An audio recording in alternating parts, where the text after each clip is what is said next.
Have you ever wondered if the Carbonado you have is real or just an imitation?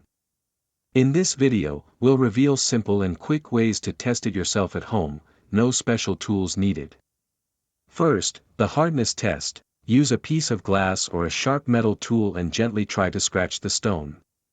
Real Carbonado won't scratch easily, while fake ones will show marks right away. Second, the shine test. Point a strong light at the stone and observe the reflection.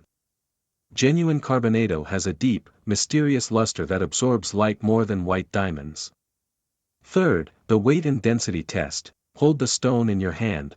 Real Carbonado usually feels slightly heavier than imitations of the same size. And finally, the fog test. Breathe onto the stone. If the fog disappears quickly, that's a good sign. True Carbonado doesn't retain moisture. But remember, these are just simple home tests.